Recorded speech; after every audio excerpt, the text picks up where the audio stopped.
kitab Fitnatul Wahabiyah. Ini kitab yang ditakuti oleh mereka, yang dikarang oleh Al-Alim Al-Alamah Syekh Ahmad bin Zaini bin Ahmad Dahlan Al-Makki, Mufti Mekah, pengarang kitab ini. Inilah yang menjadi guru ulamanya yang di Indonesia. Murid-murid beliau diantaranya pertama adalah Syekh Khalil Al-Bangkalani dari Madura, murid beliau. Yang kedua adalah Syekh Ahmad Khatib Al-Minangkabawi dari Minangkabau, Sumatera Barat, murid dari Syekh Ahmad bin Zaini bin Ahmad Dahlan. Yang ketiga adalah Syekh Nawawi Al-Bantani dari Banten. Dan banyak murid-murid yang lain, murid-murid beliau yang jadi ulama di Indonesia. Nah, beliau dalam kitab ini disebutkan, Bapak Ibu sekalian, beliau hidup di abad ke-13 Hijriah, menyaksikan langsung.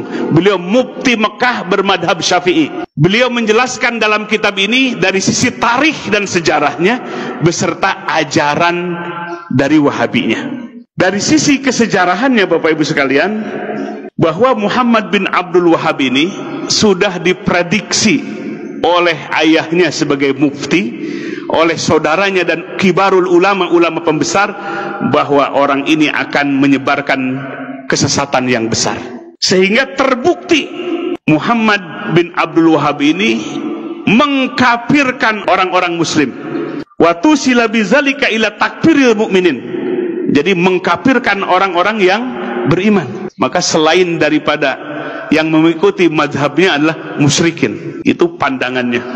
Sehingga Bapak Ibu sekalian, pertama, faza'ama ana ziyarata qabrin Nabi SAW. Sesungguhnya dia menyangka berziarah ke kuburan Nabi, wa tawassuli bihi, bertawassul dengannya, wabil anbiya, dan kepada para nabi, wal aulia, dan kepada wali, wasolihin, dan orang-orang soleh, wa ziyarati quburihim, dan menziarahi kubur mereka, syirkun syirik. Jadi kita ziarah ke Wali Songo syirik, bertawasul syirik, ya, yang suka tawasulan.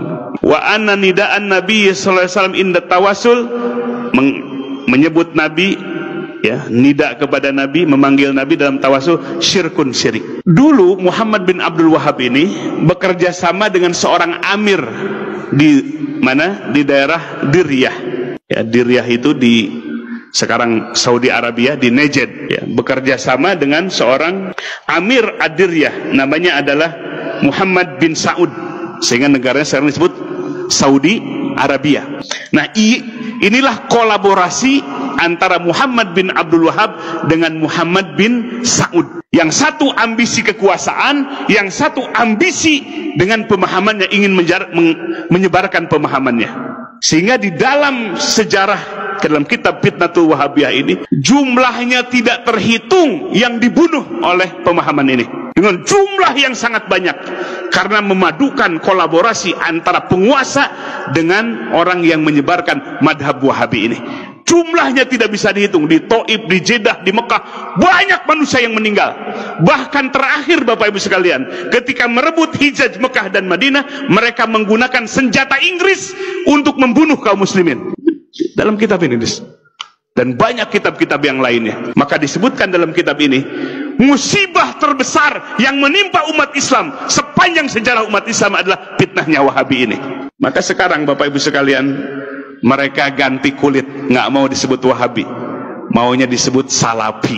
Padahal paham yang mereka pelajari dan kitab-kitab inilah yang mereka pelajari semua. Jadi Bapak Ibu sekalian, ini sungguh memprihatinkan. Kenapa? Karena mereka menggunakan pemahaman seperti ini, pemahaman yang merusak, yang membelah-belah kekuatan umat Islam, yang memecah belah kaum muslimin.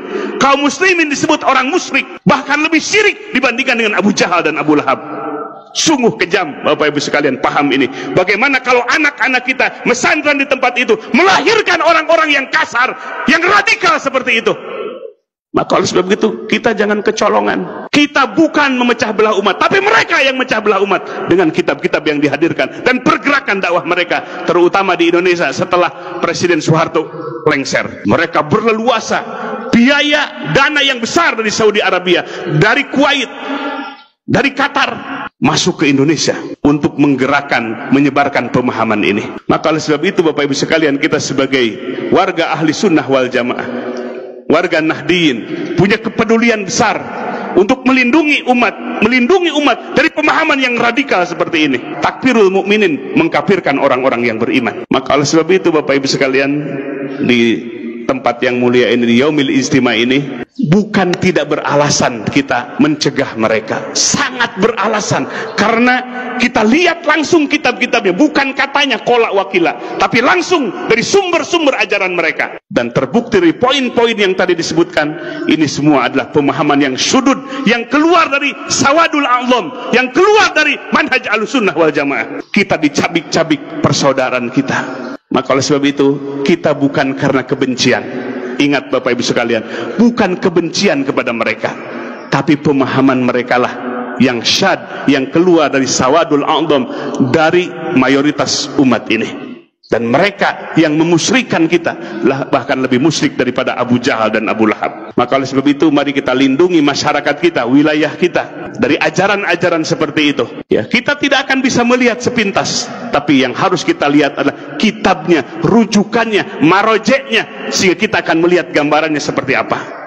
Maka hampir di mana-mana Bapak Ibu sekalian, kegaduhan di masjid-masjid karena ajaran seperti ini yang diajarkan. Begitu Bapak Ibu sekalian situasi kondisi kita. Mari kita jaga masyarakat kita, warga kita, dari pemahaman-pemahaman radikal, pemahaman-pemahaman yang menuding orang lain kafir, yang menuding sesama saudaranya sebagai orang musyrik. Hadirin wal hadirat rahimakumullah, itulah yang bisa disampaikan pada kegiatan Yaumul Ijtima ini.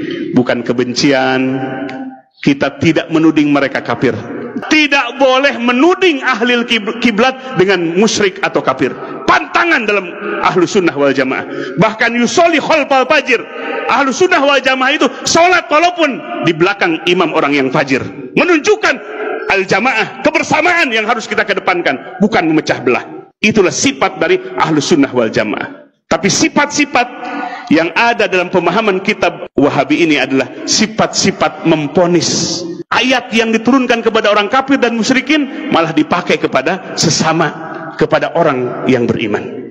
Ini adalah karena tidak menggunakan kaidah tafsir, merujuk Quran dan Sunnah tanpa menggunakan kaidah-kaidah yang benar yang ditetapkan oleh para ulama. Mudah-mudahan Bapak Ibu sekalian, Allah jaga lingkungan kita, Allah jaga masyarakat kita dari pemahaman yang menghancurkan ukhuwah persaudaraan kita.